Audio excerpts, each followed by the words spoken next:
My name is Tom Rourke, and I used to believe in the American dream. 39 years old, decent job in IT security, nice house in Westfield Heights, beautiful wife, two kids who still think I'm a hero. The whole suburban package, wrapped up with a white picket fence and a golden retriever named Murphy. But dreams have a way of rotting from the inside out, like fruit left too long in the sun. It started on a Tuesday night in March when I caught my wife's sister stealing from us at 2 in the morning.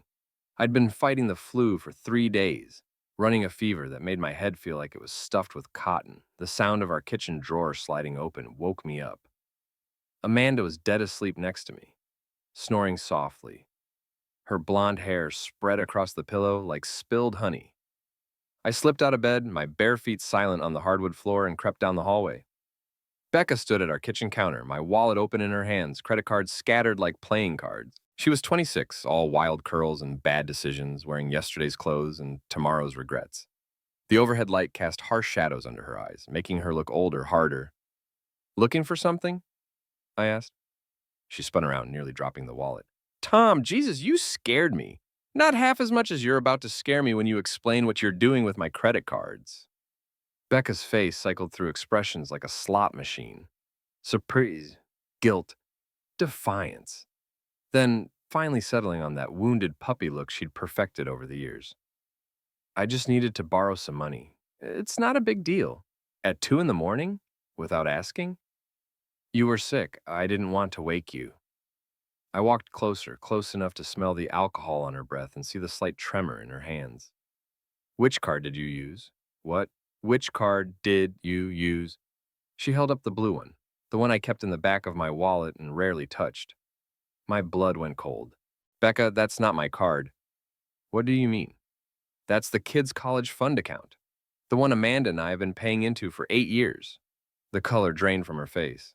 I didn't know. "How much?" "Tom, I can explain. How much did you take from my children's future?" Her voice came out as a whisper. 3,000. The number hit me like a physical blow. $3,000. Gone. Just like that. I heard footsteps on the stairs, and Amanda appeared in the doorway, her silk robe tied loosely around her waist. Even at 2 in the morning, even woken from a deep sleep, she looked perfect. It was one of the things that had first attracted me to her, that effortless beauty. Now it just made me feel tired. "What's going on?" she asked, her voice thick with sleep. "Your sister decided to do some late-night shopping with our kids' college money." Amanda's eyes sharpened, fully awake now. She looked between Becca and me, and I watched her make a choice. It wasn't the one I was hoping for. "Tom, she's just a girl. She made a mistake. A $3,000 mistake. We can fix this. Becca, you'll pay it back, right?" Becca nodded eagerly, tears starting to form in her eyes. "Of course. I'll get the money back, I promise." "When?" I asked.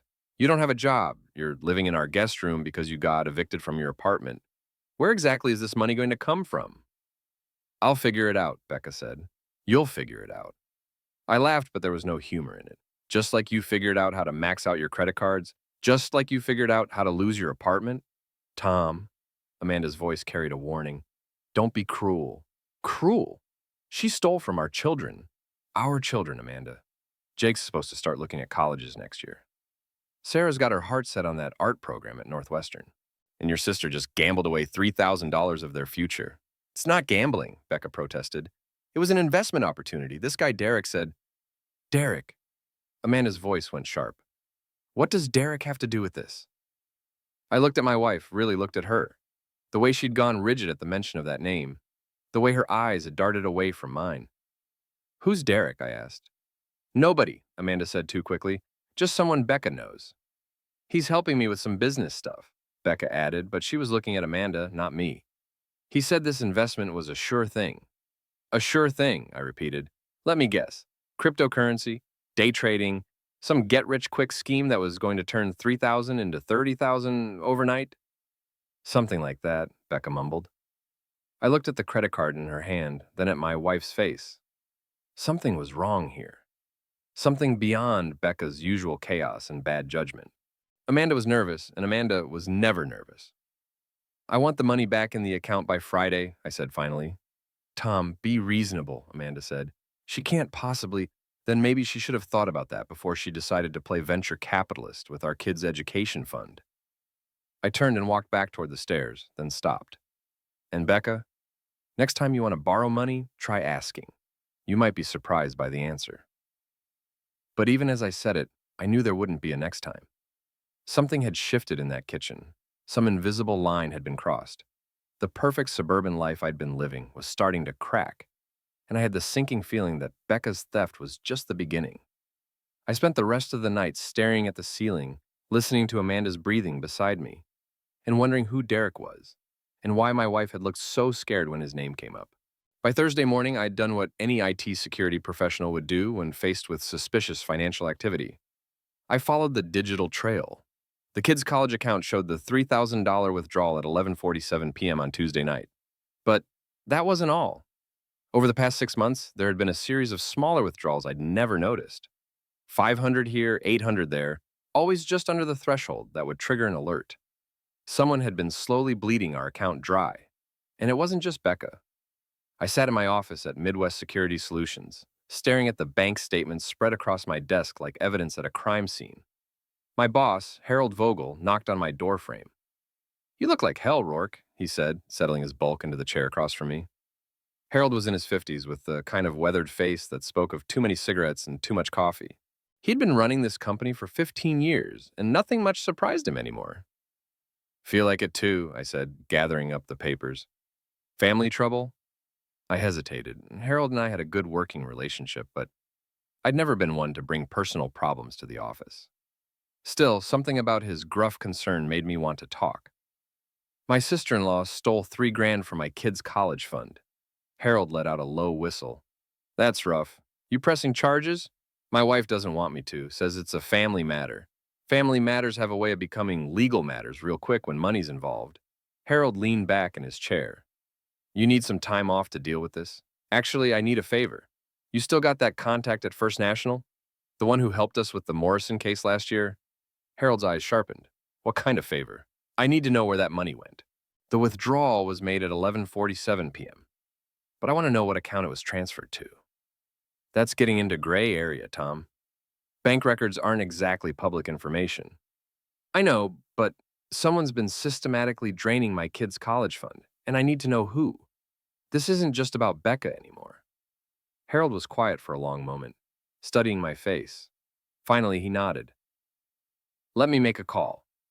An hour later, I had my answer. The money hadn't gone to some cryptocurrency exchange or day trading platform.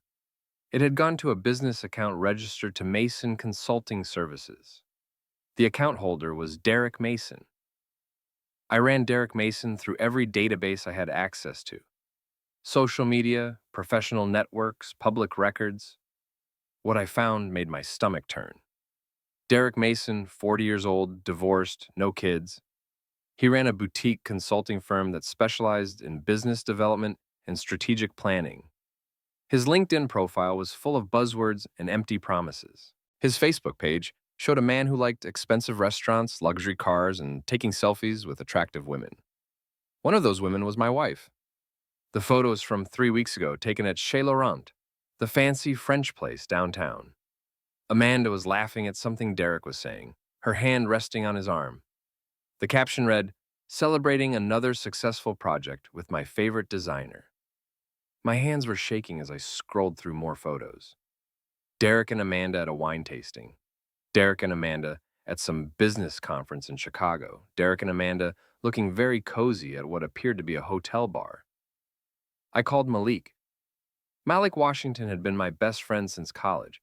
He'd spent 10 years as a cop before starting his own private investigation business. If anyone could help me make sense of this mess, it was him. "Tom, what's wrong?" "You sound like someone died. I think my marriage might have." "I'll be right over." Malik showed up at my office 20 minutes later, carrying 2 cups of coffee and wearing the kind of serious expression that meant he was ready for business. He was a big man, 6'3", and built like the linebacker he'd been in college. But he moved with the careful grace of someone who'd learned to read situations quickly. I showed him everything. The bank statements, the photos, the information about Derek Mason. "Well," he said finally, "this is a hell of a thing. What do I do?" "First, you need to accept that your wife is having an affair." The words hit me like a punch to the gut, even though I'd been thinking them myself. You're sure? Tom, I've been doing this for 8 years. I've seen a lot of cheating spouses. This has all the hallmarks. The unexplained absences, the sudden interest in business activities, the defensive behavior when you ask questions. And now there's money flowing from your account to her boyfriend's business. So what's my next move? That depends. What do you want? Hunt. You want to try to save the marriage? You want out? You want revenge? I thought about it. 3 days ago, I would have said I wanted to save the marriage. Amanda and I had been together for 12 years, married for 10. We had 2 kids, a house, a life together. But sitting there, looking at photos of my wife laughing with another man while he slowly drained our children's future, I felt something cold and hard settling in my chest. I want to know the truth, I said. All of it. Then we're going to need more evidence. Photos, documentation, maybe some surveillance. You prepared for what we might find? I think I already know what we're going to find. Knowing and proving are 2 different things, especially if this ends up in divorce court. Malik was right, of course. If Amanda was cheating, if she and Derek were stealing from us, I needed more than just bank records and Facebook photos. I needed proof that would hold up in court. What do you need from me? I asked. Time and access. I need to watch them, see how they operate. And I need you to act normal at home. Don't let on that you know anything. I don't know if I can do that. You have to. If they know you're onto them, they'll get careful. Maybe move the money somewhere you can't track it. Maybe destroy evidence.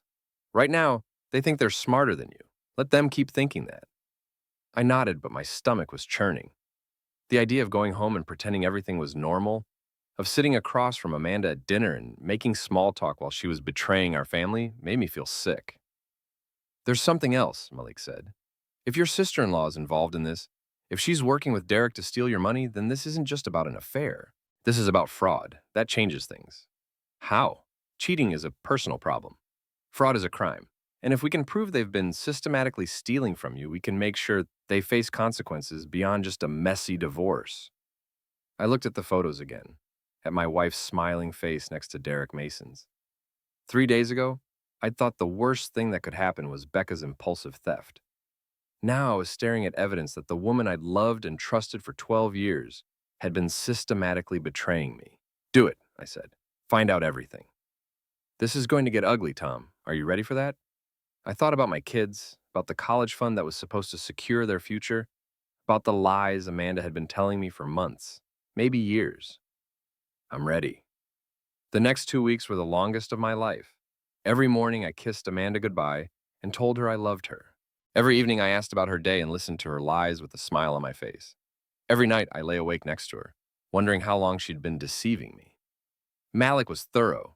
He followed Amanda to her client meetings and documented every rendezvous with Derek. He ran background checks on Derek's business and discovered it was basically a shell company. He even managed to get photos of Amanda and Derek entering and leaving Derek's downtown condo together. But the real breakthrough came from an unexpected source: Amanda's friend, Chloe. I'd never liked Chloe Morrison. She was the kind of woman who thrived on drama and gossip, always stirring up trouble in other people's lives. But her weakness for wine and her inability to keep secrets turned out to be exactly what I needed. The opportunity came at Mike and Sarah Chen's annual barbecue. The whole neighborhood was there, along with friends from work and various social circles. I was manning the grill, playing the role of the happy suburban husband, when I overheard Chloe talking to another woman near the pool. Amanda is glowing lately, the other woman was saying. She looks 10 years younger.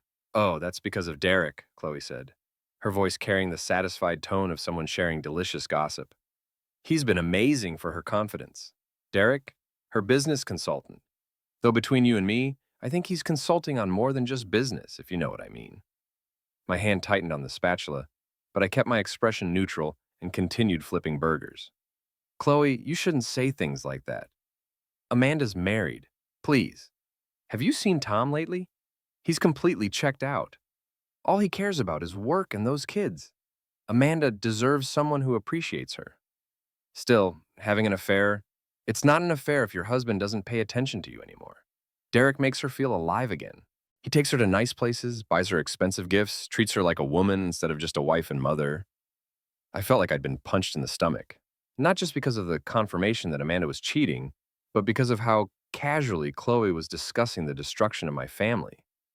To her, this was just entertainment. Does Tom know? The other woman asked.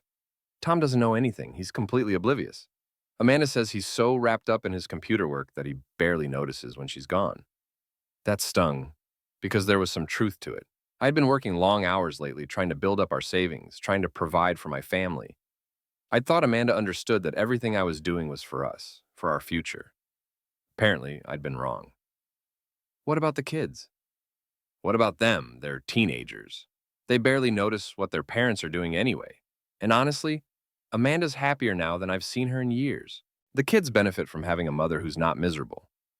I wanted to walk over there and tell Chloe exactly what I thought of her and her opinions about my family. But Malik's voice echoed in my head. Act normal. Don't let them know you're on to them. So I kept grilling burgers and pretended I hadn't heard anything. Later that evening, after we'd gotten home and the kids had gone to bed, Amanda was unusually affectionate. She curled up next to me on the couch, her head on my shoulder, her hand resting on my chest. That was a nice party, she said. Yeah, it was. I saw you talking to Harold. Everything okay at work? Just the usual stuff, nothing to worry about. She was quiet for a moment, then said, Tom, do you think we're happy? The question caught me off guard. What do you mean? I mean, are you happy? With us? With our life? I looked down at her, at the woman I'd loved for 12 years, the mother of my children, and I realized I didn't know how to answer that question anymore. Are you? I asked instead. I think I could be, she said. I think we both could be if we made more of an effort. It was a strange conversation full of subtext I was only beginning to understand. Was she feeling guilty about Derek? Was she thinking about ending the affair? Or was this some kind of test, a way to gauge whether I suspected anything? I love you, Amanda, I said, because it was true, even if everything else was falling apart. I love you too, she replied, but her voice was soft and sad, like someone saying goodbye. The next morning, Malik called with an update. I followed Derek yesterday after he left his office. He went to a jewelry store downtown, spent about an hour there, came out with a small bag. Jewelry store? High-end place. The kind where you buy engagement rings and anniversary gifts. My blood went cold. You think he's planning to propose? Well, I think he's planning something. The question is, what's Amanda planning? That afternoon, I decided to do some reconnaissance of my own. I told Harold I needed to leave early for a dentist appointment, then drove to Amanda's design studio. Her studio was in a converted warehouse in the Arts District, a trendy area full of galleries and boutique shops. Amanda shared the space with 3 other designers, but she had her own office in the back corner. I parked across the street and waited. At 3:30, Derek's silver BMW pulled into the parking lot. He was a good-looking man, I had to admit. Tall, well-dressed, the kind of confident smile that probably worked well in business meetings and on Lonely Wives. He disappeared into the building and emerged 20 minutes later with Amanda. They were holding hands. I watched my wife get into another man's car, watched them drive away together, and felt something break inside me. All the surveillance, all the evidence, all of Malik's careful documentation. None of it had prepared me for the simple, devastating reality of seeing Amanda choose someone else. I sat in my car for a long time trying to figure out what I was feeling. Anger, yes. Betrayal, absolutely. But underneath it all was something else. A cold, calculating fury that surprised me with its intensity. Amanda and Derek thought they were smarter than me. They thought I was just some oblivious computer geek who would never figure out what they were doing. They were stealing my money, destroying my family, and planning God knows what kind of future together. They were about to learn how wrong they were. That evening, I called Malik. I'm ready to move to the next phase, I said. What did you have in mind? It's time to set a trap. Setting up the meeting took careful planning. I needed Derek, Amanda, and Becca all in the same place at the same time, with witnesses present, and no way for any of them to lie their way out of what they'd done. The bank seemed like the perfect venue. I called Amanda on Friday morning using my most concerned husband voice. Honey, I got a call from First National. There's been some suspicious activity on the kids' college account. They want to meet with us this afternoon to go over the transactions. Suspicious activity? Amanda's voice went up half an octave. What kind of suspicious activity? They wouldn't say over the phone, something about potential fraud. They want both of us there since we're both on the account. I can't this afternoon. I have a client meeting. Amanda, this is our children's education we're talking about. Your client can wait. There was a long pause. Okay, what time? 3 o'clock. And Amanda, you might want to bring Becca. If someone's been using our account fraudulently, the bank is going to want to talk to everyone who's had access to our financial information. Another pause, longer this time. Why would they want to talk to Becca? Because she's been living in our house for 3 months. She's had access to our mail, our personal information. The bank investigator specifically asked about anyone who might have had opportunity to steal account numbers or passwords. It wasn't entirely a lie. I had spoken to a bank investigator, though not about fraud. I'd simply asked about the process for tracking suspicious transactions, purely for educational purposes. I'll call her, Amanda said finally. Good. And one more thing. They asked me to bring anyone who might have information about the unauthorized transactions. I thought maybe Derek could come too. Derek? Why Derek? Didn't Becca say he was the one who told her about that investment opportunity? The one she used our money for? If he's got information about where our $3,000 went, the bank's going to want to hear it. Tom, I don't think... Amanda, someone stole from our children. I don't care who gets embarrassed or inconvenienced. I want our money back, and I want to know who took it. The meeting was set for 3 o'clock in Conference Room B at First National Bank. I arrived early and spent 20 minutes with Janet Morrison, the bank's fraud investigation specialist, explaining what I needed. Mr. Rourke, I have to ask, are you sure you want to handle it this way? If there really has been fraud, we should involve the police. I just want to give them a chance to explain first. If they can't, then yes, we'll involve the police. Janet nodded. She was a thin woman in her 50s with sharp eyes and the kind of no-nonsense attitude that came from years of dealing with financial crimes.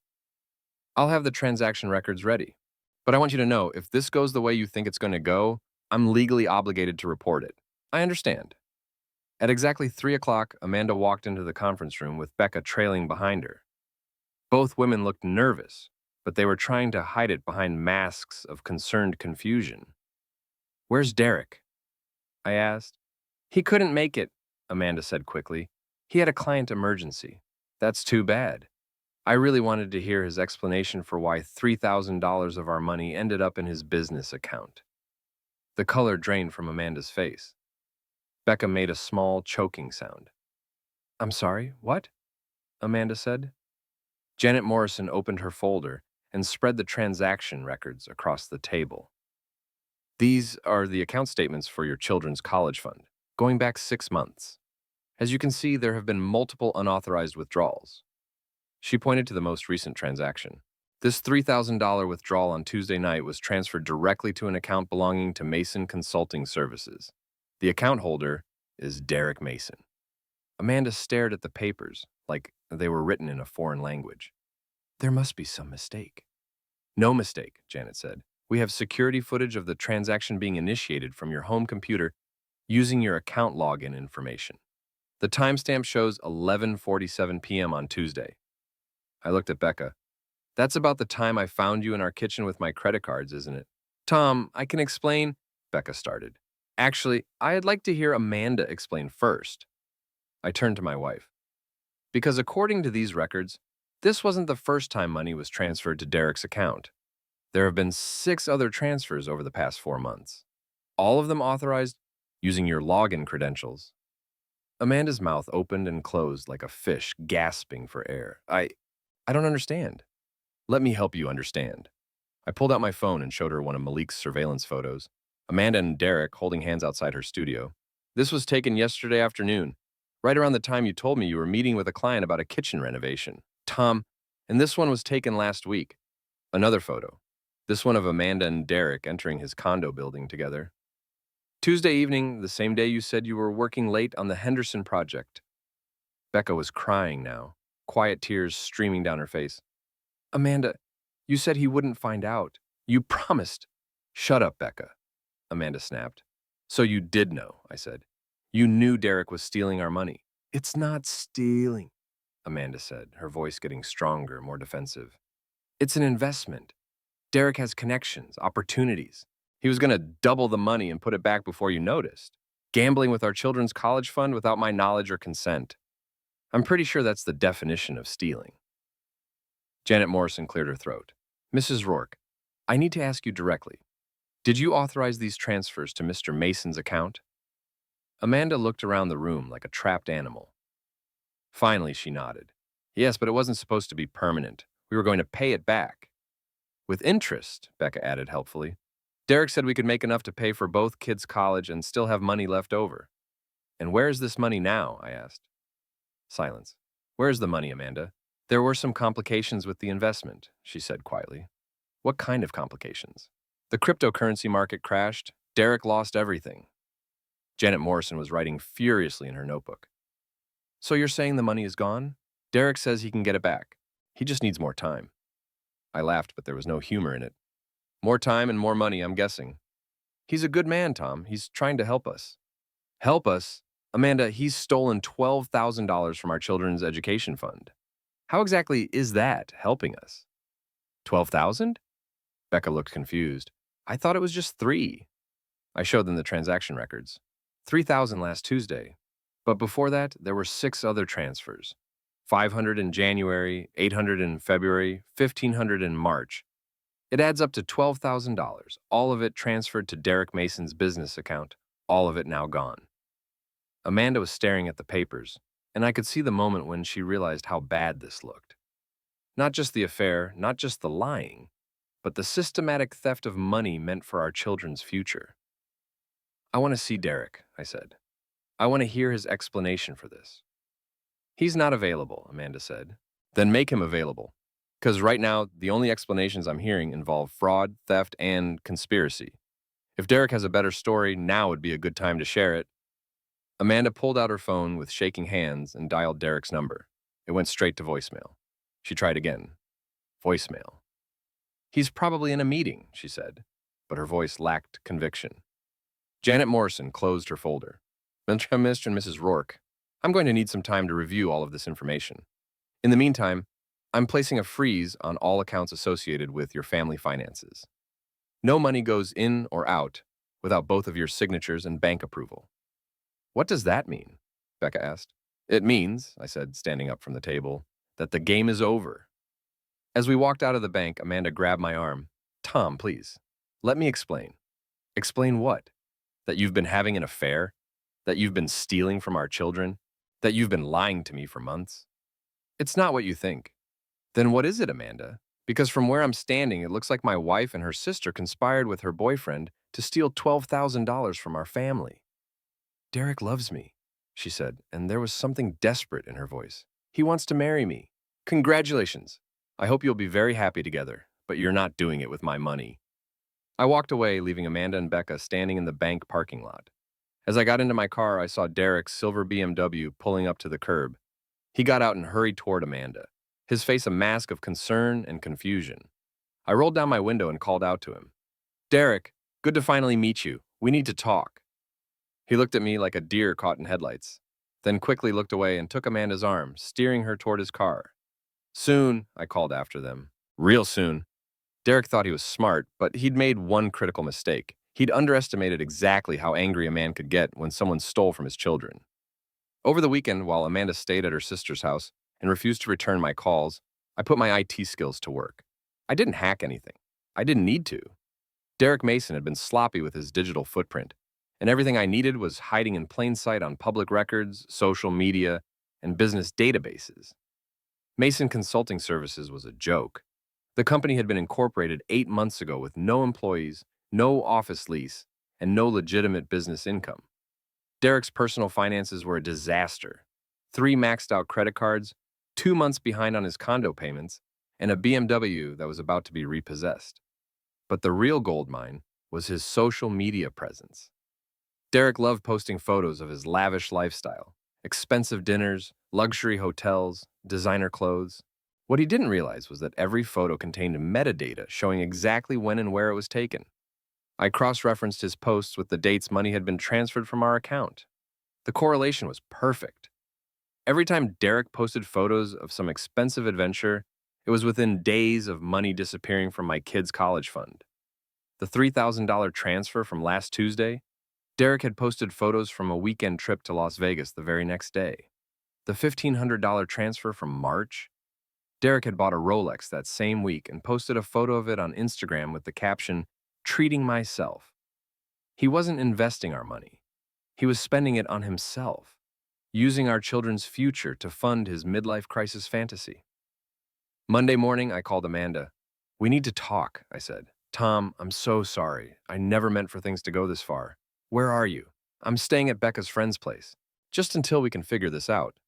Meet me at Starbucks on 5th Street. 1 hour." "Okay." "And Tom, Derek wants to be there too. He wants to explain everything." "Perfect. I've been looking forward to meeting him properly." I got to Starbucks early and chose a table near the back where we could have some privacy. At exactly 10 o'clock, Amanda walked in with Derek beside her. In person, he was shorter than I'd expected, with a kind of artificial tan that spoke of too much time in tanning salons and the soft look of a man who'd never done a day of real work in his life. "Tom," Amanda said nervously, "this is Derek." Derek extended his hand with a confident smile. "Tom, great to finally meet you. Amanda's told me so much about you." I looked at his hand but didn't shake it. "I'm sure she has." The smile faltered slightly, but Derek pressed on. "Listen, I know there's been some confusion about the money situation, but I want you to know that everything is going to work out. I've got some big deals in the pipeline and—" "Stop," I said. "Just stop talking." I pulled out my phone and showed him a screenshot of his Instagram post from last weekend. Derek wearing an expensive watch and grinning at the camera in what looked like a casino.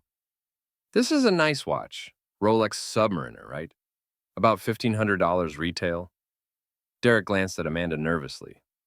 "I don't see what that has to do with—" "It has to do with the $1,500 transfer from my children's college fund on March 15th, the same day you posted this photo." I swiped to the next screenshot. "And this is a nice hotel room. Four Seasons Las Vegas, if I'm not mistaken. Runs about $500 a night for a suite like that." "Tom," Amanda started. "Let me finish." I showed them more photos, more evidence. "Derek, you've been using my family's money to fund your lifestyle for 4 months. You're not an investor. You're not a business consultant. You're a thief." Derek's face had gone red. "Now wait just a minute." "No, you wait. I've spent the weekend documenting every dollar you've stolen from us and every dollar you've spent on yourself. $12,000 of my children's future, blown on watches and hotels and whatever else you thought you deserved." "It's not stealing," Derek said, his voice getting louder. "It's business. Sometimes you have to spend money to make money." "Whose money?" "What? Whose money did you spend?" "Because it sure as hell wasn't yours." People at nearby tables were starting to stare, but I didn't care. Let them hear what kind of man Derek Mason really was. "I was trying to help your family," Derek said. "Amanda deserves better than—" "Than what? A husband who works 60 hours a week to provide for his children? A man who saves every penny for his kids' education instead of exhaling it on luxury vacations? A man who pays attention to his wife," Derek shot back. "When's the last time you took Amanda somewhere nice? When's the last time you made her feel special?" "I was too busy working to pay for the lifestyle you've been enjoying." Amanda put her hand on Derek's arm. "Derek, please, don't make this worse." "Worse," I laughed. "How could this possibly get worse? You've been having an affair, you've stolen $12,000 from our children, and now your boyfriend is lecturing me about how to be a husband." "I love her," Derek said, and there was something almost pathetic in his voice. "I want to marry her. With what money? Your business is a joke, your personal finances are a disaster, and the only income you've had in the past 4 months has came from stealing from my family." Derek stood up abruptly, his chair scraping against the floor. "I don't have to listen to this." "Actually, you do, because I've got some news for you, Derek. I've reported the theft to the police. Fraud charges are being filed this afternoon." The color drained from his face. "You can't do that. Amanda authorized the transfers. Amanda authorized transfers from a joint account without the knowledge or consent of the other account holder. That's called theft, Derek. And using those funds for personal expenses instead of the stated investment purposes, that's fraud." "Tom, please," Amanda said, tears starting to form in her eyes. "Don't do this. Think about the kids." "I am thinking about the kids. I'm thinking about the $12,000 that was supposed to pay for their education. I'm thinking about the trust fund that's now empty because you decided to finance your midlife crisis with their future." I stood up and looked down at both of them. "You want to be together? Fine. But you're not doing it with my money, and you're not doing it in my house. And you're sure as hell not doing it while pretending to be a loving wife and mother." "What does that mean?" Amanda asked. "It means I'm filing for divorce. It means I'm seeking full custody of the kids. And it means both of you are going to face the consequences of what you've done. Derek was backing toward the door now, his earlier confidence completely gone. Amanda, we should go.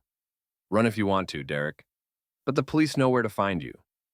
As they hurried out of the coffee shop, I sat back down and pulled out my phone. Time for phase 2 of the plan. I opened Facebook and began typing a post that would be seen by everyone in our social circle, everyone in Amanda's professional network, and everyone who thought they knew what kind of people Amanda Rourke and Derek Mason really were. It's been a difficult few days, I wrote. I've discovered that my wife has been having an affair with a man named Derek Mason, and together they've stolen $12,000 from our children's college fund.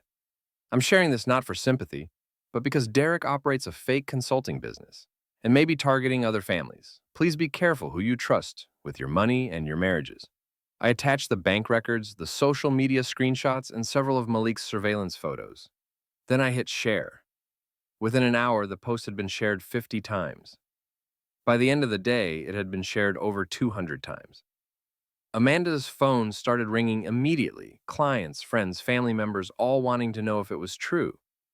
Derek's phone was apparently ringing too, because by Tuesday morning, Mason Consulting Services had been deleted from every social media platform and business directory. But I wasn't done yet, not even close. The divorce proceedings moved faster than I'd expected. When you have documented evidence of cheating and financial fraud, along with a spouse who's too embarrassed to fight back, the legal system can be surprisingly efficient. Amanda had moved in with Derek, which solved the immediate problem of having her in the house with the kids. Jake and Sarah were old enough to understand that their parents were getting divorced, though I spared them the details about the theft and affair. They'd learn the truth eventually, but not from me. What surprised me was how quickly Amanda's life fell apart once the truth came out. Her design business collapsed within a week. 3 of her biggest clients canceled their contracts after seeing the Facebook post. Her business partner, Marie, kicked her out of the shared studio space. Even Chloe, her gossip-loving friend, stopped returning her calls. Derek's situation was even worse. It turned out that several other women had been investing money with him over the past year. Once my story went public, they started coming forward with their own complaints. The police fraud investigation expanded from a simple theft case to a multi-sufferer scheme. But the real satisfaction came 3 weeks later when Malik called with an update. "You're gonna love this," he said. Derek's BMW got repossessed yesterday, right out of the parking lot at his condo. Couldn't happen to a nicer guy. It gets better. Amanda was with him when it happened. Apparently she made quite a scene, screaming at the repo guy about how they couldn't take the car because she needed it for work. What work? She doesn't have any clients left. That's what the repo guy told her, along with a few other choice words about people who steal money from children. I couldn't help but smile. Anything else? Derek's condo is going into foreclosure. He's got about 30 days before he's evicted. And get this, Amanda's been paying his rent for the past 2 months. With what money? Good question. I did some digging. Looks like she liquidated her business accounts and cashed out her retirement fund. So Amanda was funding Derek's lifestyle even after they'd been caught. Even after losing her business, her reputation, and her family. She was still choosing him over her children. There's more, Malik continued. I've been keeping an eye on them like you asked. They've been fighting a lot. Screaming matches in the parking lot, Derek storming out and not coming back for days. I don't think their relationship is as solid as they thought it would be. What's the fighting about? Money, mostly. Derek keeps promising he's going to fix everything, get the money back, start over somewhere else. But Amanda's starting to realize that he's broke. His business was fake, and she threw away her marriage for a guy who can't even pay his own bills. 2 days later, Amanda called me. "Tom, can we meet? I need to talk to you." "About what?" "About us, about the kids, about everything." "There is no us anymore, Amanda. The divorce papers were filed last week." "I know, but maybe we can work something out. Maybe we can find a way to fix this." I almost laughed. "Fix this? Amanda, you had an affair, stole $12,000 from our children, and moved in with your boyfriend. What exactly do you think we can fix?" "I made a mistake," she said, and I could hear tears in her voice. "A terrible mistake. But I love you, Tom. I love our family. You should have thought about that before you decided to destroy it. Derek lied to me. He said he was going to invest the money, make us rich. He said we could pay it back before you ever found out." "And you believed him?" "I wanted to believe him. I wanted to believe that there was a way out, a way to have more than just the same routine every day. The routine of raising our children and building a life together. You don't understand. You're always working, always focused on the future. I felt invisible in my own marriage. So you decided to steal from our kids to get my attention? I didn't think of it as stealing. I thought of it as taking a chance, making an investment in our future. Our future? Amanda, you moved in with another man. How is that an investment in our future? There was a long silence. Finally, she said, I want to come home. That's not happening. The kids need their mother. The kids need a mother they can trust.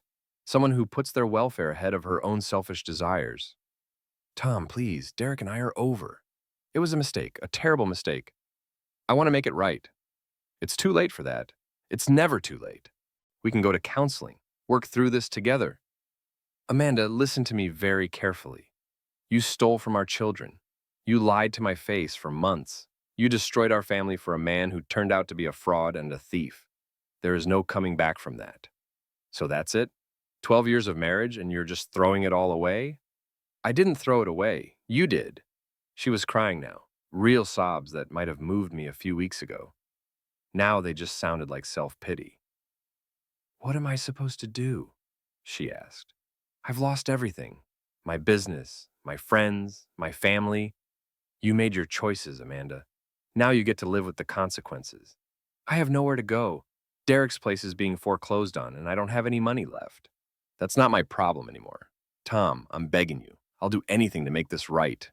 There is one thing you can do. What? Sign the divorce papers without fighting for custody or alimony. Let me have the house and full custody of the kids. Do that, and I'll consider not pursuing criminal charges for the theft. You can't take my children away from me. Watch me. I've got documentation of everything you've done. Cheating, theft, fraud, abandonment. No judge in the world is going to award custody to a woman who stole from her own children to fund an affair. Tom, those are my terms, Amanda. Take them or leave them. She hung up without answering. The next morning, I got a call from my lawyer. Amanda had signed the papers. 3 days later, Derek Mason was arrested on multiple counts of fraud and theft. The police had identified 6 other sufferers, all women he'd convinced to invest money in his fake business. The total amount stolen was over $60,000. Amanda wasn't charged, but only because I'd kept my word about not pursuing criminal charges in exchange for her cooperation with the divorce. A week after Derek's arrest, Malik called with one final update. Amanda's moving back in with her parents, he said. Derek's in jail awaiting trial, and she's apparently broke. Her dad had to drive down and help her pack up her stuff from the condo. How did she look? Like someone who just realized she threw away everything that mattered for a man who was using her. Any regrets? Malik asked. I thought about it. A month ago, I'd been a happily married man with a nice house, a good job, and what I thought was a solid family. Now I was a single father, my wife was living with her parents in disgrace, and my children's college fund was empty. But I was also free. Free from the lies, free from the betrayal, free from wondering what Amanda was really doing when she said she was working late. No, I said finally. No regrets. What's next? I looked around my house now, legally and completely. Jake and Sarah were in the living room doing homework. Murphy was sleeping by the fireplace, and for the first time in months, everything felt peaceful. Next, I rebuild, I said. The college fund, the trust, the family. But this time, I do it with people I can actually trust. The kids are lucky to have you. I'm lucky to have them. As I hung up the phone, I realized that Derek and Amanda had actually done me a favor. They'd shown me who they really were, and they'd forced me to discover who I really was. I wasn't the oblivious, checked-out husband Amanda had described to her friends. I was a man who would fight for his family, who would use every skill and resource at his disposal to protect his children. Derek had thought he was smarter than me. Amanda had thought I would never figure out what they were doing. They'd both underestimated the quiet, steady IT guy who just wanted to provide for his family. That had been their first mistake. Their last mistake had been thinking they could steal from my children and get away with it. They'd learned better. And now, sitting in my house with my kids safe and the truth finally out in the open, I could honestly say that justice had been served. The end.